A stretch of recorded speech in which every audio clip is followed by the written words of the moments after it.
5 से है, 7 से है, 8 से क्या है, 8 से विभाज्य है और शेषफल 4 छोड़ती है। रिमाइंडर कितना छोड़ती है बाबू? रिमाइंडर 4 छोड़ती है, ठीक है। चार छोड़ती है। यह अभी दिया गया है कि संख्या 13 से पूर्ण रूप से विभाज्य है, मतलब कि 13 से भी डिविजिबल है। 13 से भी क्या है संख्या? डिविजिबल है। चलिए इसको ऑप्शन नंबर से चेक करते हैं हम लोग। ऑप्शन देख लीजिए 10वां का क्या दिया गया है, 44 84। 44 84। ऑप्शन नंबर 2 देख लीजिए कितना दिया है बाबू, 50 44। 50 44। ऑप्शन नंबर 3 देख लीजिए आप लोग, 42 04। 42 04। ऑप्शन नंबर 4 देख लीजिए आप लोग कितना दिया गया है, तो 47 64। आपको ऐसा सवाल में कुछ नहीं करना है, आपको सिंपली एक मेथड बता दे रहे हैं हम। आप क्या करिए बाबू, इसमें से देखिए कौन सा नंबर है जो 13 से क्या हो, डिविजिबल है। इसमें से देखिए कि कौन सा नंबर है जो 13 से डिविजिबल है। तो हम देख रहे हैं कि ऑप्शन नंबर 2 ही केवल 13 से डिविजिबल है, बाकी कोई भी संख्या 13 से डिविजिबल नहीं है। अर्थात इसका आंसर क्या हो जाएगा, ऑप्शन। लड़कियों के 3/4 भाग के बराबर हैं, ठीक। यदि लड़कों की कुल संख्या 120 है, मतलब जो बॉयज हैं वो टोटल कितने हैं, 120 हैं, ठीक है। कुल संख्या 120 है, तो लड़कियों की संख्या ज्ञात कीजिए। मतलब कह रहा है कि गर्ल की संख्या क्या करना है, ज्ञात करना है। अकॉर्डिंग टू क्वेश्चन एक चीज़ दिया है, रिलेशन दिया है, ध्यान से देखिएगा क्या दिया है बाबू। कह रहा है कि एक स्कूल में 25% लड़के, मतलब लड़के कितने हैं, 120 हैं।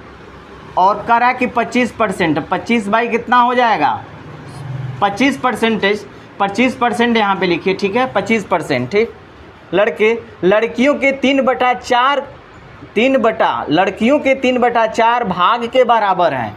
लड़कियों के 3/4, जी के 3/4 भाग के क्या हैं, बराबर हैं लड़कों का 25%। लड़के का जो 25% है वो लड़कियों के 3/4 के क्या है, बराबर है।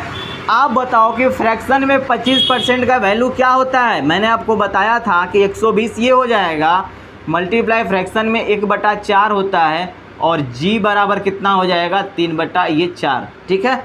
आप देखो 4 से ये 4 कट जाएंगे। अब इस 3 से इस 3 को काट दो तो 3 चौके 12 40। इसका मतलब ये हुआ कि जी बराबर कितनी हो गई, 40। मतलब कि टोटल गर्ल्स हमारी कितनी हैं, 40 हैं। आप ऑप्शन नंबर चेक कीजिए, ऑप्शन नंबर आपका बाबू तीसरा होगा। आंसर क्या होगा, ऑप्शन नंबर 3 आपका सही आंसर है, नोट कर लीजिए।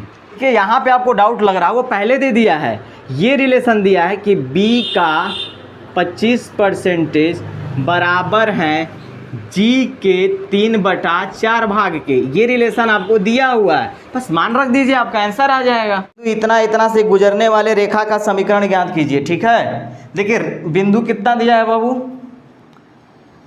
1 2, और कितना दिया है तो 5 3।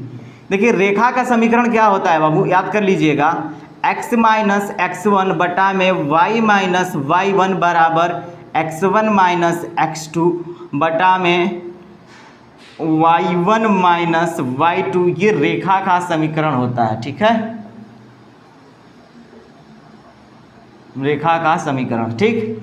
आप बताओ x1 का मान कितना, x का मान इसमें हमको पता नहीं है, लेकिन ये जो वाला मान है ये x1 का डिनोट करेगा, ये y1 होगा, और ये वाला x2 होगा, और ये वाला y2 होगा।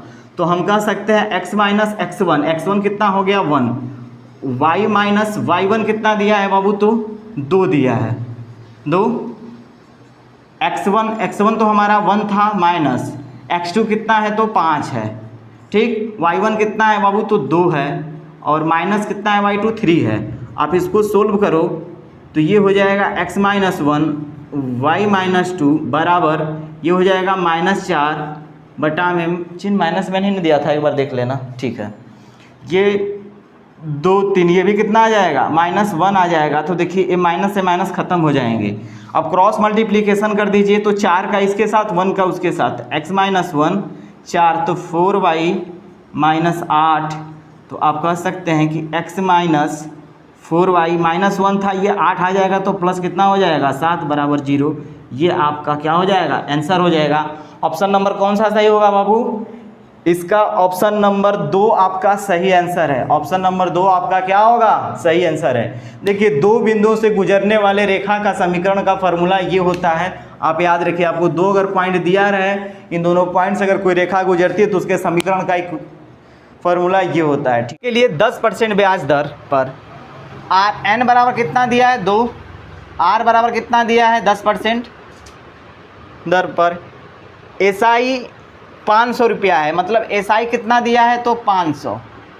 ठीक है, उसी समय के लिए सीआई ज्ञात कीजिए। उसी टाइम के लिए सीआई आपसे पूछ रहा है कि क्या होगा। अब देखो कुछ नहीं करना है, x और x को जोड़ोगे तो 2x बराबर 500 आ जाएगा बाबू, तो 2 से काट देंगे तो 250 आ जाएगा x बराबर। इसका मतलब पहले साल कितना था 250 रहा होगा और दूसरे साल भी 250 रहा होगा, तभी तो टोटल सीआई हमारा एसआई कितना था 500 है। अब बताओ, अब हमको मूलधन तो नहीं पता है, लेकिन ये कह रहा है कि आप हमको ये बताइए ये 250 है, ये 250 कब आता है? ध्यान से देखिएगा, ये 250 कब आएगा? जब P का मल्टीप्लाई R कितना दिया है 10%, 10% का फ्रैक्शन वैल्यू 1/10। जब इसको 1/10 से या तो आप कहो तो 1/10 से जब मल्टीप्लाई करेंगे, 1/10 से मल्टीप्लाई करेंगे तो ये हमारा 250 आ जाएगा भाई। अब P को जब 1/10 से मल्टीप्लाई करते हैं तभी तो यहाँ वाला मान लिखते हैं हम। तो आप बताओ कि P बराबर कितना मिल जाए, इस 10 इससे जाके मल्टीप्लाई हो जाएगा तो 2500। P कितना मिल गया मेरा 2500 मिल गया। आप बताओ जब P हमारा 2500 हो गया बाबू और हमको 10% तो पता ही था, हमसे सीआई पूछा है, मतलब अगर मूलधन पूछता तो मूलधन बता देते कितना होगा 2500। यहाँ हमसे अब सीआई पूछा है तो हम क्या करेंगे, आपका 10% ये दिया गया, आर बराबर कितना दिया गया है 10%। तो इसका पहला साल का हम बोलते हैं कि एसआई और पहला साल का सीआई दोनों सेम होता है, इसके लिए हमें निकालना है। तो 250 दिया हुआ है हमारा, 250 का 1/10 से मल्टीप्लाई करेंगे तो कितना आ जाएगा, ये 25 आ जाएगा।